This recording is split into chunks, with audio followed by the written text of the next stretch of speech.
Amém? Vamos lá, a mensagem de hoje está no Isaías, do profeta Isaías.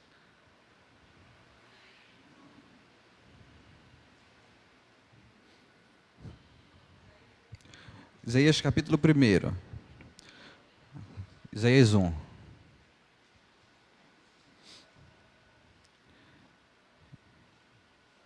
Isaías capítulo 1. Vai meditar dos versículos 1 a 20, mas como são muitos versículos, a gente vai, à medida que a gente for expondo, estudando, aí eu vou fazendo a leitura deles, para não fazer tudo de uma vez só. Tá? Amém? Todas as perguntas, 1 a 20. Amém? Vamos orar inicialmente para que o Senhor nos abençoe no nosso estudo. Amém? Senhor nosso Deus, estamos aqui nessa noite para estudarmos a Tua Palavra. Pedimos a Tua bênção, Senhor, para que o Senhor venha falar conosco em nome de Jesus. Pedimos a Tua graça, Senhor, para que a gente possa ser instruídos por Ti e ter um coração transformado pela Tua misericórdia em nome de Jesus. É isso que nós te pedimos e agradecemos em nome de Jesus.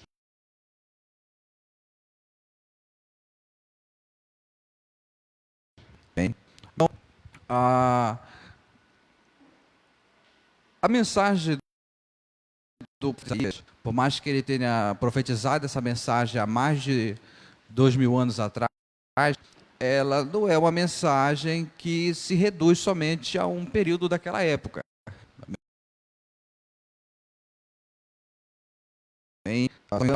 Isaías profetizou no ano 700 e alguns trocados antes de Cristo. Mas a mensagem dele é relevante para todas as épocas. Aquilo que ele profetiza naquele contexto se aplica a todas as épocas. Paulo fala o seguinte, Paulo fala algo bem interessante sobre a história de Israel. Amém? Ele diz que tudo aquilo que está escrito sobre Israel, sobre os seus pecados, sobre a sua queda, ele foi escrito e foi posto como exemplo, amém? Eles foram postos como exemplo para que a gente não viesse a cometer os mesmos pecados que eles. Amém? Os mesmos erros que eles vieram cometer, isso está lá em 1 Coríntios capítulo 10, que fala que eles foram postos justamente como exemplos, para a gente não cair no mesmo erro que eles caíram. E é interessante que mesmo Isaías tendo profetizado essa mensagem contra a nação de Israel, há mais de 2000 anos, a gente pode perfeitamente aplicar essa mensagem em nossos dias. E é interessante que o capítulo aqui, irmãos, ele inicia descrevendo a cena de um tribunal. Amém? Ele inicia descrevendo a cena de um tribunal, e Deus, ele convoca, Deus é quem chama esse tribunal e começa a declarar suas acusações contra o seu povo. E essa rebelião do povo de Israel foi uma rebelião que afetou a vida pessoal deles, afetou a vida religiosa e afetou a vida política da nação. Amém? Então, nesse texto a gente vai destacar 3 coisas aqui, meio que no decorrer da nossa exposição, eu vou fazendo a leitura para que a gente possa acompanhar. Tá? A primeira coisa que nós temos aqui é a denúncia do Senhor contra a ingratidão do seu povo. Leia comigo os versículos 1 a 10. Visão que Isaías, filho de Amós, teve a respeito de Judá e Jerusalém, nos dias de Uzias, Jotão, Acás e Ezequias, rei de Judá. Lembra que eu falei que aqui nós temos a cena de um tribunal? Deus é quem convoca o tribunal e começa a declarar suas acusações contra o seu povo. Então, a gente vê isso a partir do versículo 2. ouvi, ó céus, e dá ouvidos, ó terra, porque o Senhor disse: criei filhos e os fiz crescer, mas eles se rebelaram contra mim. O boi conhece seu proprietário, e o jumento o coxo posto pelo dono. Mas Israel não tem conhecimento, o meu povo não entende. Ah, nação pecadora, povo carregado de maldade, descendência de malfeitores, filhos que praticam a corrupção. Deixaram o Senhor, desprezaram o Santo de Israel, afastaram-se dele. Por que seríeis ainda castigados? Por que insistis na rebeldia? Toda a cabeça está enferma e todo o coração está fraco. Não há coisa sã, não há coisa alguma sã, desde a planta dos pés até a cabeça. Há só feridas, contusões e chagas abertas. Não foram espremidas, nem atadas, nem tratadas com óleo. A vossa nação está assolada e as vossas cidades estão queimadas. A vossa terra está sendo invadida por estrangeiros diante de vós, está devastada, como que saqueada por estrangeiro. Só restou a filha de Sião como a cabana na vinha, como a choupana no pipinal, como cidade sitiada. Se o Senhor dos Exércitos não nos tivesse deixado alguns sobreviventes, estaríamos como Sodoma e semelhantes a Gomorra. Ouvi a palavra do Senhor, ó chefes de Sodoma, e dai ouvidos à lei do nosso Deus, ó povo de Gomorra. Amém? Então, para quem já leu o Antigo Testamento, quem conhece o Antigo Testamento, sabe que o povo de Israel, ele se desviou grandemente de Deus, e a causa desse desvio foi justamente que eles abandonaram ao Senhor Deus e a sua lei, aos seus mandamentos, a sua palavra, justamente para seguir outros deuses. Bem, é interessante que o texto aqui ele vai dizer que o povo se rebelou contra Deus. Bem, se rebelou. Essa ideia de se rebelar significa basicamente que eles destronaram a Deus da posição de Deus deles, amém? E passaram a substituir por si mesmo e pela sua própria vontade. Certo? Então o povo ele abandona Deus e começa a abraçar a sua própria vontade. Então, acontecia basicamente aquilo que aconteceu na época dos juízes. Amém? Cada um, pelo fato de não haver um rei, cada um fazia aquilo que era correto aos seus próprios olhos. E nessa leitura que a gente fez agora, a gente observa algo interessante. Deus faz uma comparação entre o seu povo, certo? E animais irracionais, justamente para fazer essa comparação, uma comparação terrível, para expor uma realidade terrível. Que comparação é essa? É basicamente o seguinte: o povo que deveria ter entendimento, o povo que deveria ser sábio, justamente por ter sido ensinado por Deus, eles não conheciam a Deus. Olha o que diz o verso 3. O boi conhece o seu proprietário, o jumento o coxo posto pelo dono. Mas Israel não tem conhecimento, e o meu povo não entende. Amém? Então veja, que Deus tirou o povo do Egito, os fez crescer, conforme o verso 3, conforme o verso 2 nos mostra, e tudo isso por causa da bondade do Senhor. Mas ao mesmo tempo, o povo se rebela contra eles. Isso aqui foi uma falta de desconsideração pelas graças divinas. Deus diz aqui que o seu povo ele não tem conhecimento, o seu povo ele não tem entendimento. Mas como é que o povo de Deus não tem conhecimento? Seria quando fala que o povo não tem conhecimento, não tem entendimento, seria falar que eles não sabiam que Deus existia? Seria isso? Na verdade não, eles eram um povo, eles sabiam que Deus existia, mas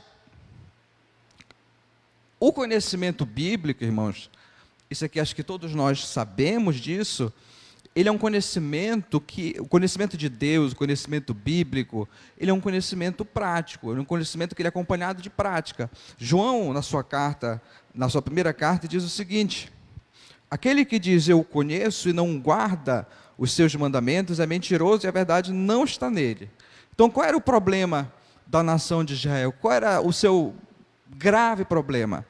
É que o conhecimento que eles tinham de Deus não era aplicado à vida, amém? Não era aplicado à vida, e era por isso que era como se eles não conhecessem.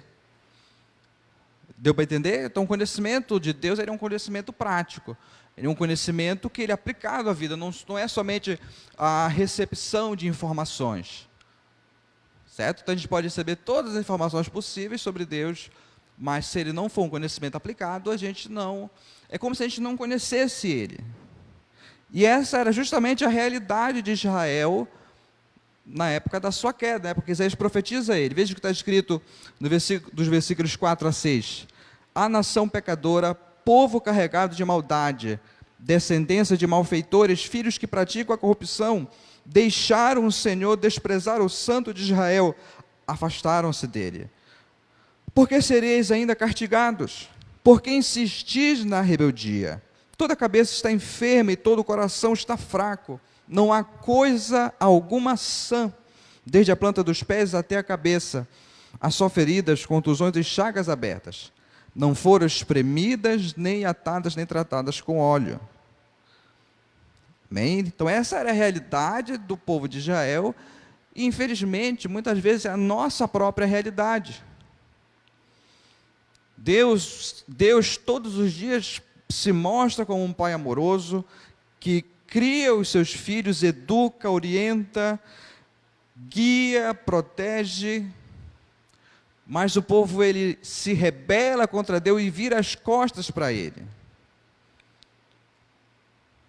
Veja que, para quem já leu a narrativa de Êxodo, lá quando o Senhor ele liberta o povo do Egito, Deus faz uma aliança com o povo, e o povo promete que seria fiel a ele. Mas esse mesmo povo que prometeu ser fiel a ele, a Deus, depois vira as costas. Basta vocês observarem durante a sua libertação, durante o caminho do deserto, quantas vezes o povo não virou as costas para Deus. Depois que o povo foi introduzido na terra prometida, né, a terra de Canaã, eles viraram as costas constantemente para Deus, abandonaram várias vezes a palavra do Senhor e foram atrás de outros deuses, de ídolos. Amém? E é algo interessante que quando o povo ele vira as costas para Deus, a corrupção deles não demora a aparecer. E é basicamente assim, a gente vira as costas para Deus e a nossa corrupção, ela imediatamente aparece. Amém?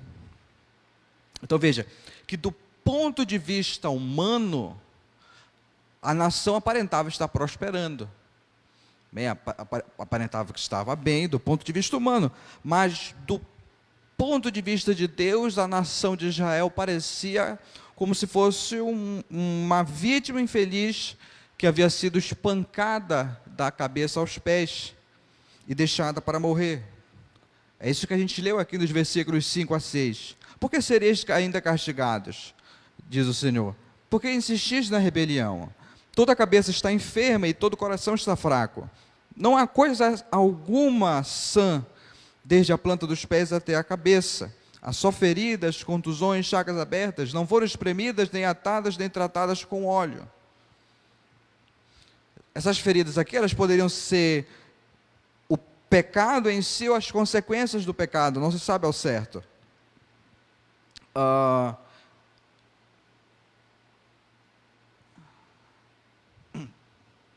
Então veja, que o corpo estava doente, amém? O corpo estava doente, mas ninguém fazia nada. A nação havia se desviado de Deus, mas ninguém fazia nada. Amém? Deixava como estava, tudo tranquilo. Então ninguém fazia nada. Então veja, apesar do otimismo que os líderes de Israel tinham, a ponto de falar, não, nós estamos em paz com Deus, nós estamos, vai haverá prosperidade para a nação. Apesar disso, a situação do povo, moral e espiritualmente, era terrível. Como a gente leu aqui, toda a alma estava doente. Amém? Toda a alma estava doente. E veja que tamanha é a miséria do povo, que Deus vê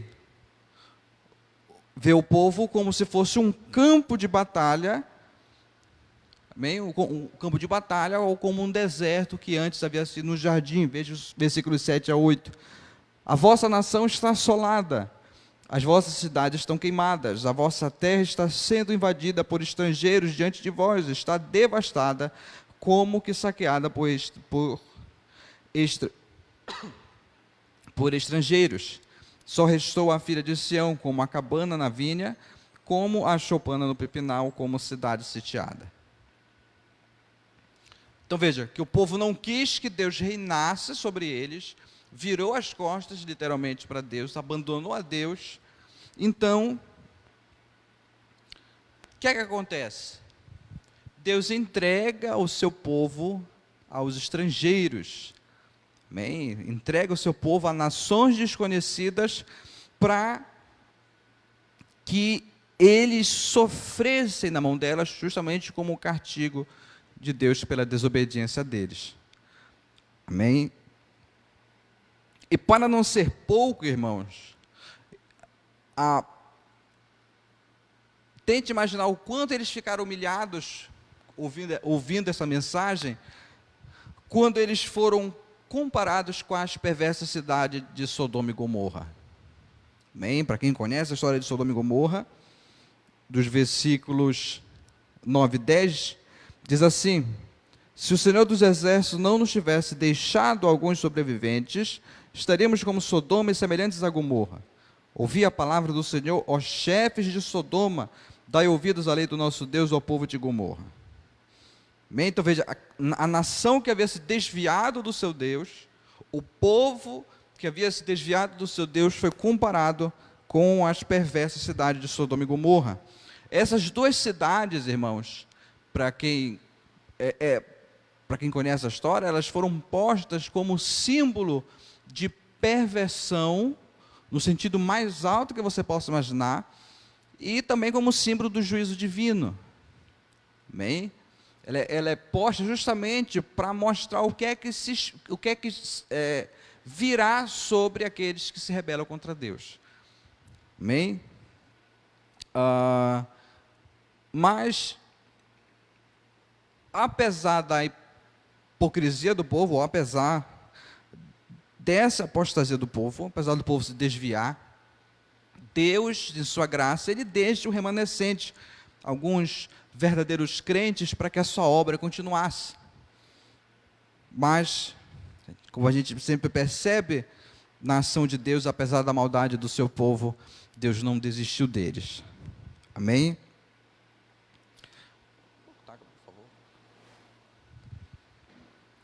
Aí, continuando, versículos 1 a 15, nós lemos o seguinte, que o Senhor ele denuncia a hipocrisia do seu povo, que é o nosso segundo ponto. Veja, o Senhor denuncia a hipocrisia do seu povo. Veja o que diz a palavra do Senhor. O Senhor pergunta: para que me trazeis tantos sacrifícios? Estou farto dos holocaustos de carneiros e da gordura de animais de engorda. Não me agrado do sangue de novilhos, de cordeiros e de bodes. Quando vindes comparecer diante de mim, quem vos pediu que pisasses nos meus átrios? Não continueis a trazer oferta inútil. Para mim é incenso abominável, luas novas, sábados e convocações de assembleias. Não suporto maldade com solenidade. A minha alma aborrece as vossas luas e as vossas festas fixas. Já me são pesadas. Estou cansado de suportá-las. Quando estenderdes as mãos, esconderei os olhos de vós, e ainda que multipliqueis orações, não as ouvireis, porque as vossas mãos estão cheias de sangue.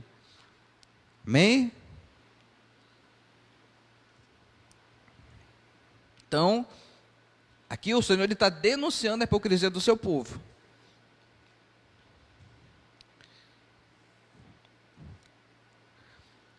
Certo? Então veja, o pior não era somente que o povo havia virado as costas para Deus, para abandonar a sua palavra, indo atrás de outros ídolos. O pior não era somente isso, antes fosse, mas esse povo que havia virado as costas para Deus, ele era um povo religioso. Amém? Ele era um povo religioso. Os judeus, eles adoravam no templo, ofereciam uma grande variedade de sacrifícios ao Senhor, mas seus corações estavam longe de Deus. E pelo fato do coração deles estarem longe de Deus, a adoração deles era hipócritas. Amém? Mateus capítulo 15, verso 8, diz assim: este povo me honra com os seus lábios, mas o seu coração está longe de mim. É interessante que o texto ele não despreza os elementos de culto. Por exemplo, quais seriam os nossos elementos de culto hoje? Aquele que faz parte do culto numa liturgia. Nós temos os louvores, a oferta, a pregação. Amém? Nós temos a ceia. Certo? São algumas características, são alguns elementos de culto hoje. Lógico que no contexto de Israel era diferente, havia os sacrifícios, as festas. Mas o texto ele não despreza essas coisas. O que o texto ele despreza é justamente a motivação carnal por detrás desses atos, por detrás a carnalidade com que esses atos são feitos. Amém? Então, o que é que ocorre? Todos esses atos exteriores de religiosidade que a gente vê aqui, os sacrifícios, as festas, luas novas, os sábados, tudo isso, irmãos, aqui estava divorciado de uma vida de obediência interior, ou seja, uma obediência proveniente do coração. Estava divorciado de um coração quebrantado, amém? De uma vida piedosa. Não vinha de um coração grato a Deus.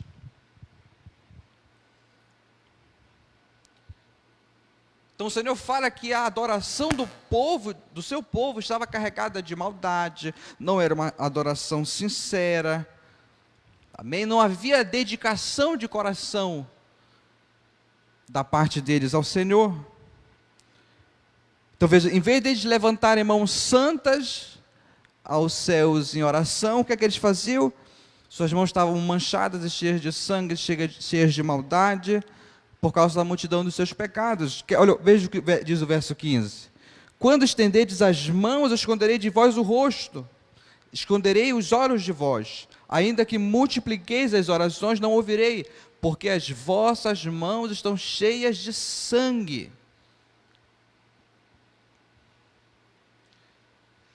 E algo interessante que a gente vê no Antigo e no Novo Testamento, é algo que Deus, ele, de todas as práticas pecaminosas, lembre-se que o pecado ele é sempre abominável diante aos olhos de Deus, certo? O pecado ele é sempre algo grotesco, algo terrível aos olhos de Deus. Mas tem um pecado que ele abomina mais do que todas as coisas, que é justamente a hipocrisia. Amém? A hipocrisia.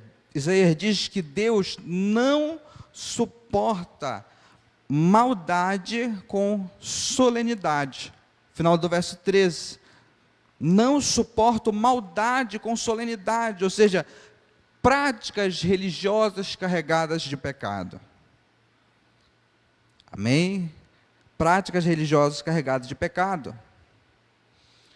Então a gente pode ver, irmãos, que o culto que nós prestamos a Deus não é somente algo que a gente faz dia de domingo e durante a semana a nossa vida esteja divorciada daquilo que nós fazemos no domingo. É possível a gente fazer algo, fazer um culto para Deus, um culto mesmo para Deus, com louvores bíblicos, com uma pregação boa, com uma liturgia abençoada, mas ainda assim carregada de pecado. E tudo isso é ofensivo a Deus. Porque não é feita por alguém que se arrependeu verdadeiramente. Mas o que a gente precisa entender é que muitas vezes a gente faz esses atos de culto, vem para o culto, justamente para que Deus não venha castigar a gente. Eu vou fazer isso aqui, para que Deus não pese a sua mão. Eu vou vir para a igreja para que Deus não pese a mão.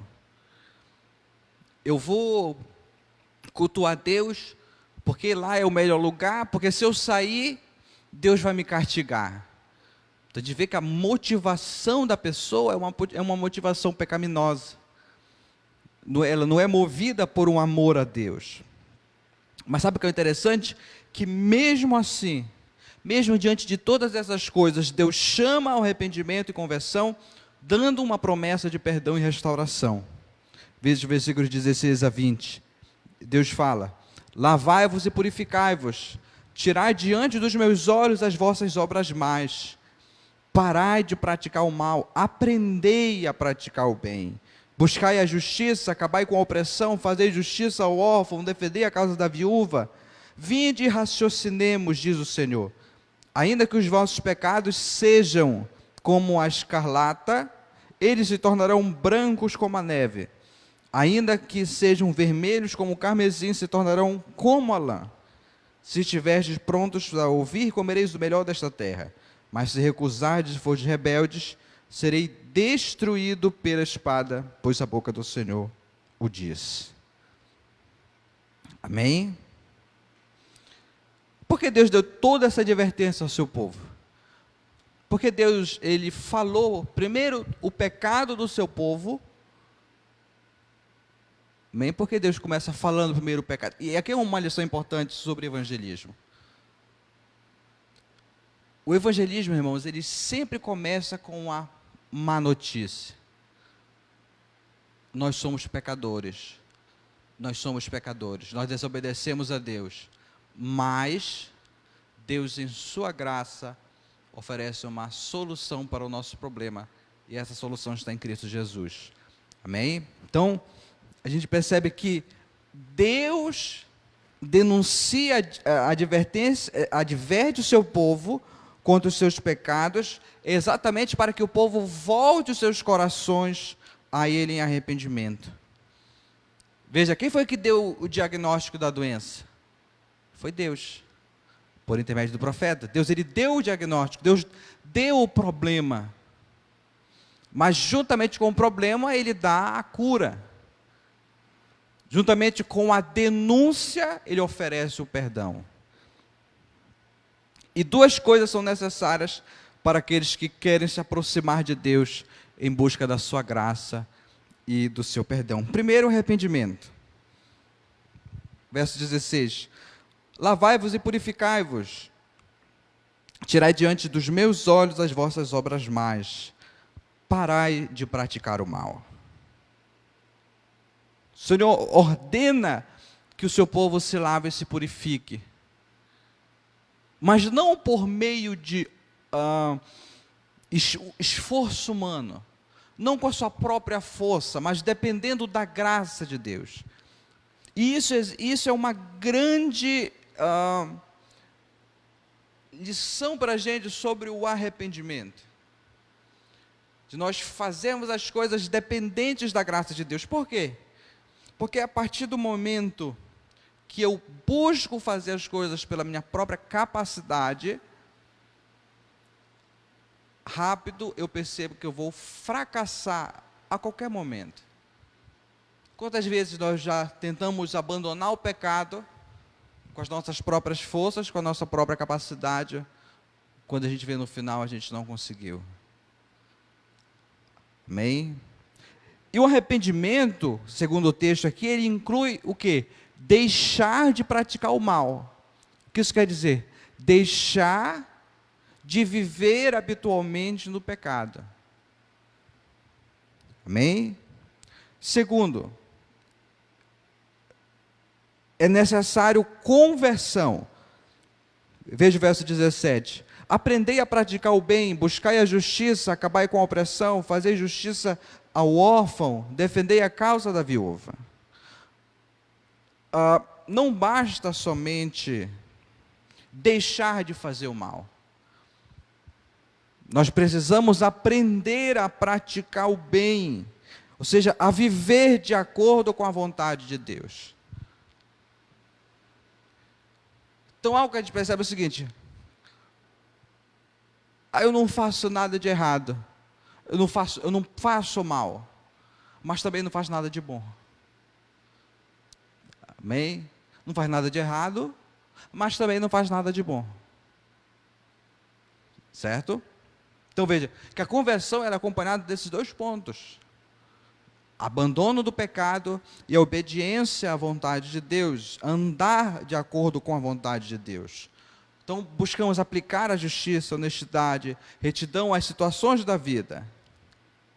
E eram exatamente essas coisas que estavam em falta no povo de Israel, na época que eles se desviaram.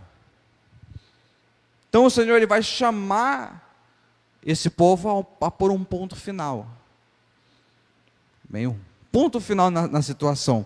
Como? Veja o verso 18.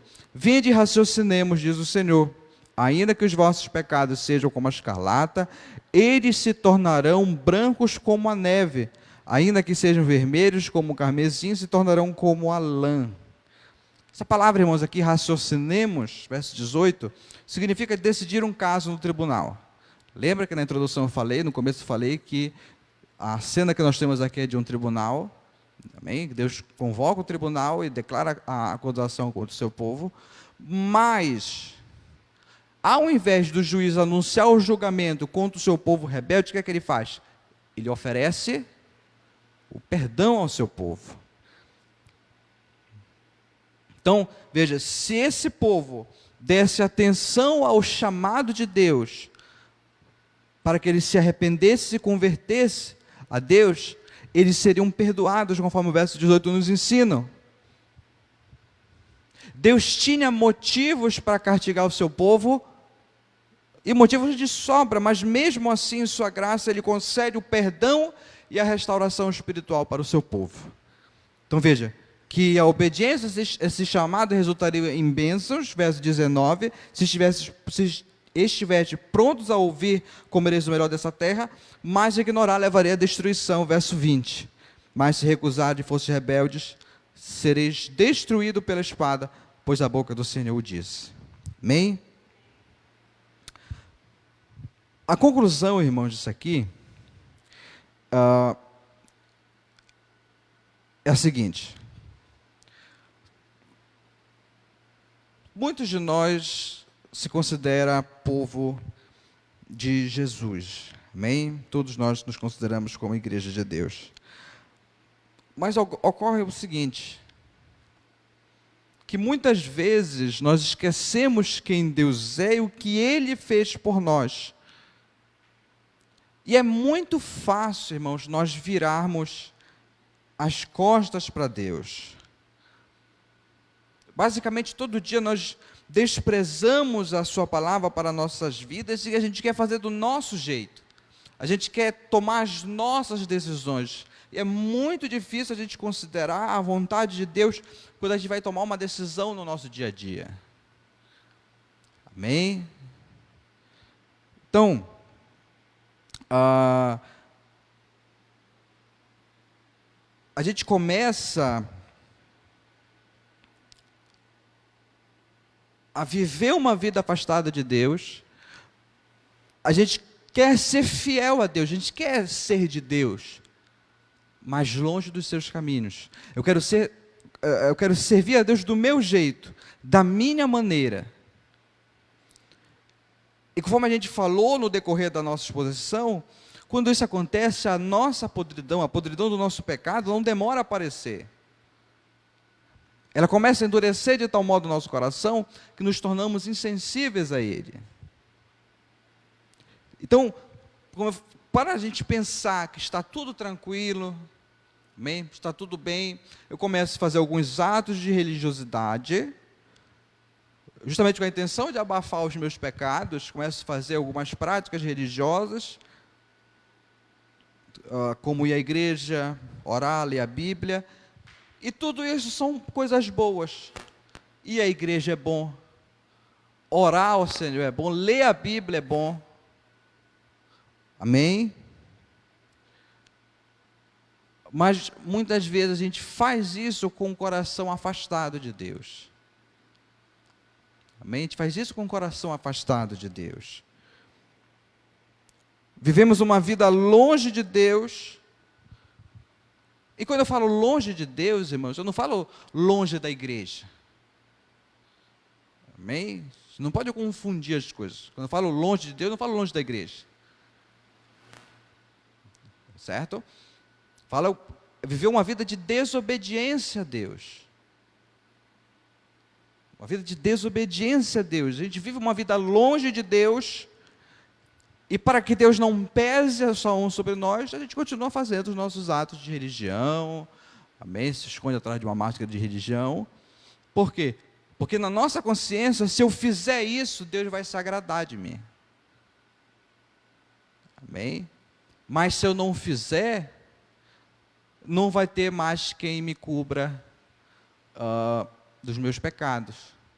Então a gente pensa que os nossos atos religiosos é que purificam os nossos pecados, e não mais o sangue de Jesus, não mais o sangue de Cristo. Amém? Então por isso que a gente continua fazendo práticas religiosas sem se preocupar com a nossa vida diária. Amém? Sem se preocupar com a nossa vida.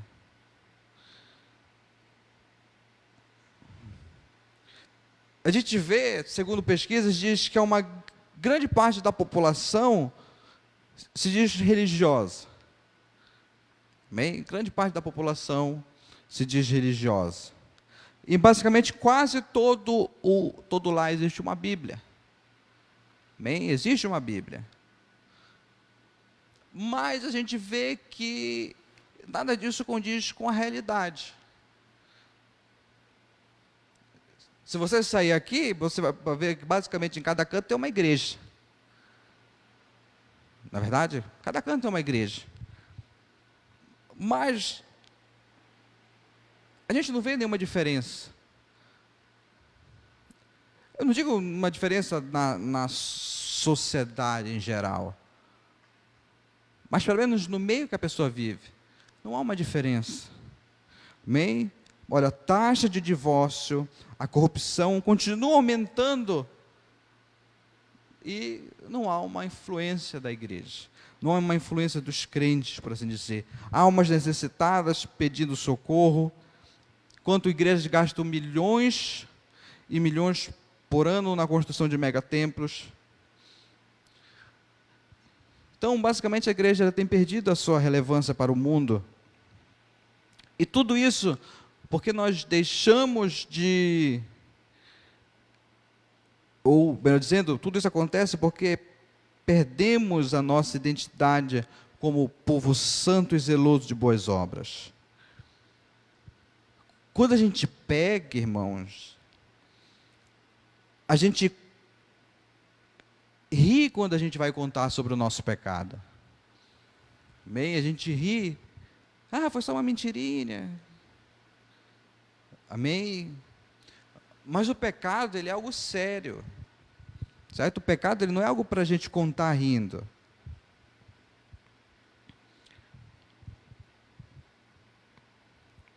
Então a gente não pode se enganar ou se apoiar no fato de eu pregar toda quinta-feira, ou de eu vir para o culto. Eu não posso me apoiar nessas coisas como um sinal de verdadeira espiritualidade. Amém? É um privilégio que Deus dá para a gente cultuar, é um privilégio que Deus dá para mim poder pregar a sua palavra, mas não é algo que eu deva me apoiar. Amém?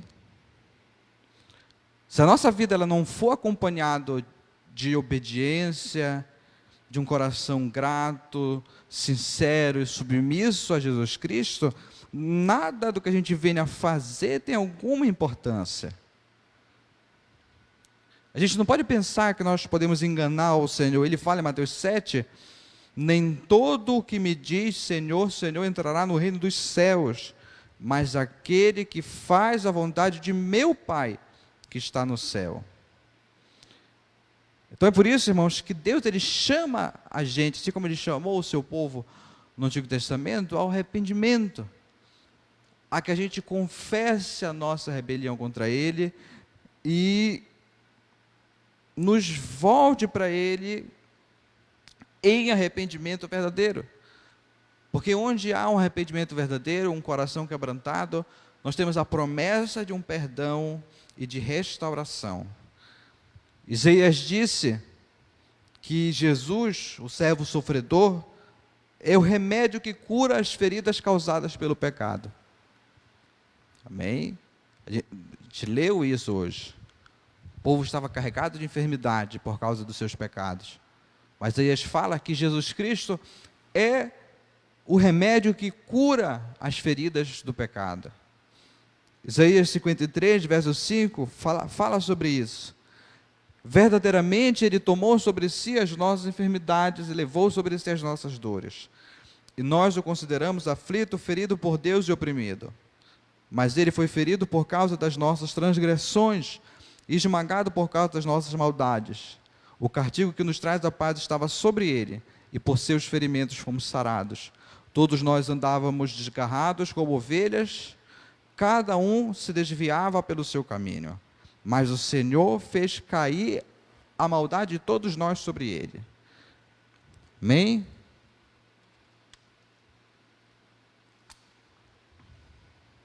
Qual é a solução para o nosso maior problema? Jesus Cristo.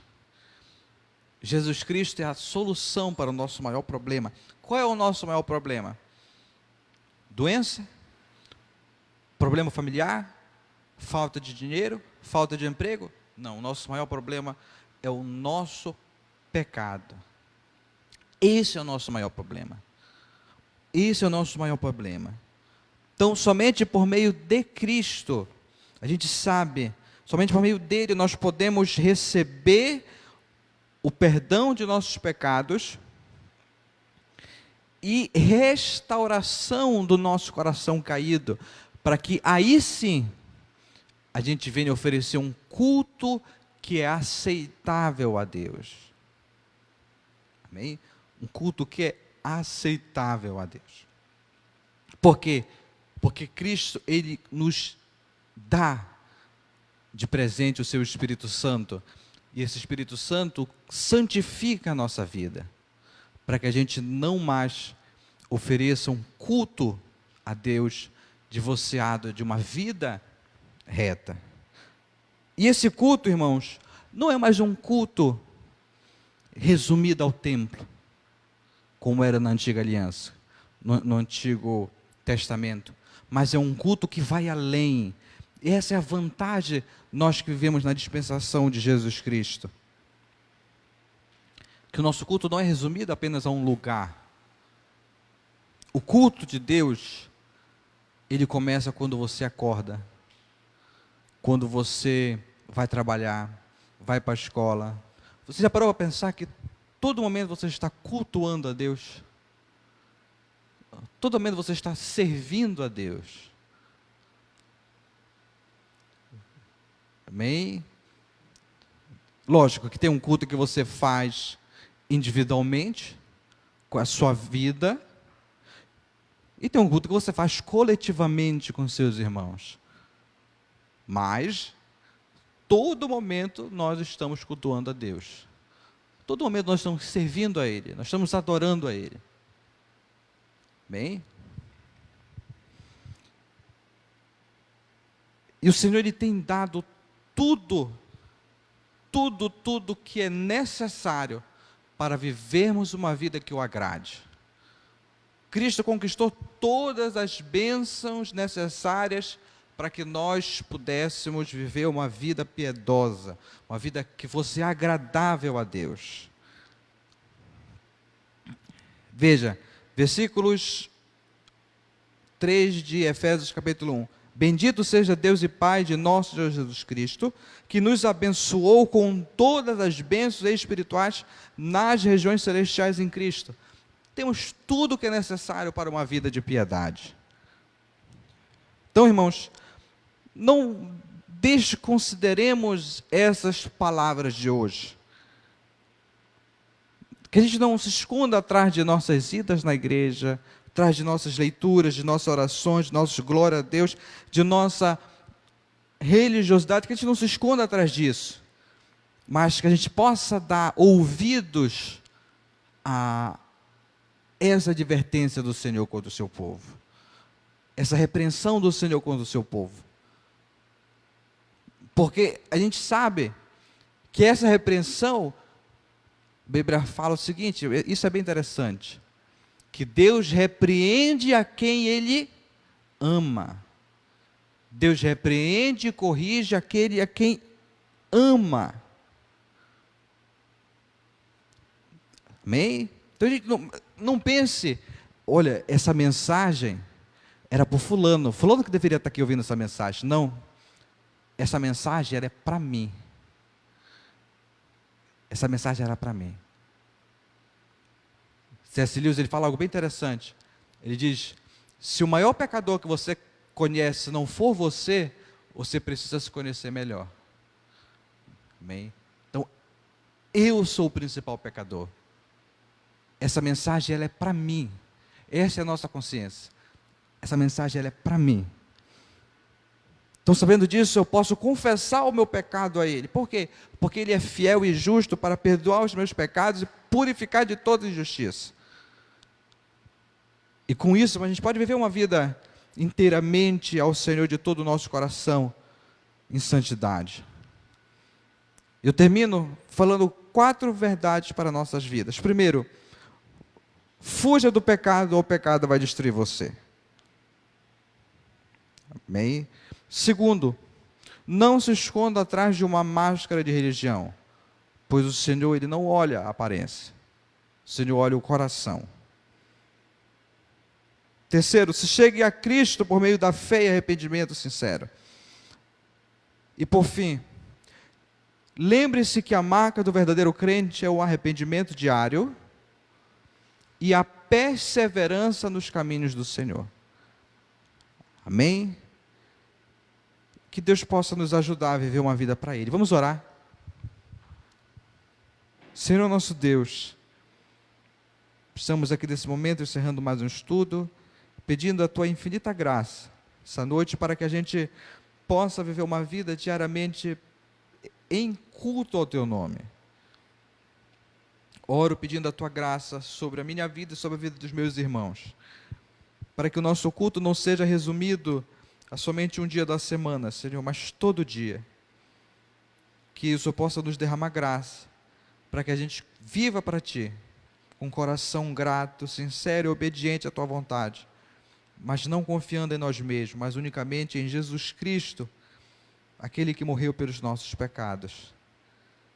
É isso que nós oramos, e Senhor, Te agradecemos pela Tua infinita misericórdia sobre nossas vidas, em nome de Jesus. Amém. Amém? Que a graça de nosso Deus, o amor de nosso Senhor Jesus Cristo e as eternas consolações do Espírito Santo sejam com todos nós, não somente agora, mas para todos sempre. Em nome de Jesus. Amém.